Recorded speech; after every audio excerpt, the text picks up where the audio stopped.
Bahasa Indonesia memiliki sejarah yang panjang dan kaya, yang mencerminkan berbagai pengaruh budaya dan sejarah di wilayah Nusantara.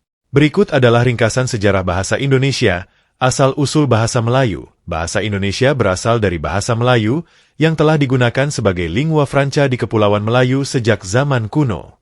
Bahasa Melayu digunakan oleh pedagang dan pelaut dari berbagai suku dan bangsa di wilayah tersebut. Pengaruh kolonial selama penjajahan Portugis, abad ke-16, dan Belanda, abad ke-17 hingga awal abad ke-20, bahasa Melayu tetap digunakan sebagai bahasa perantara di antara penduduk lokal dan kolonial. Namun, bahasa Belanda juga mulai mempengaruhi bahasa Melayu dalam berbagai aspek.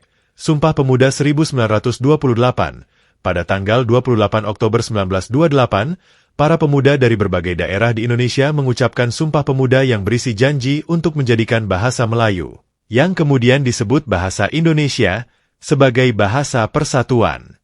Ini adalah tonggak penting dalam sejarah bahasa Indonesia.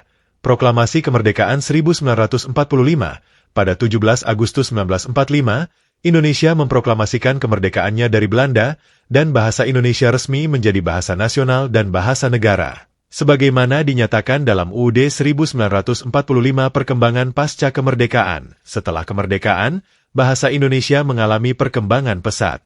Pemerintah Republik Indonesia aktif mempromosikan penggunaan bahasa Indonesia di semua aspek kehidupan, termasuk pendidikan, media massa, dan pemerintahan. Standardisasi dan pembakuan, Badan Pengembangan dan Pembinaan Bahasa, dahulu Pusat Bahasa, didirikan untuk mengatur dan membakukan bahasa Indonesia.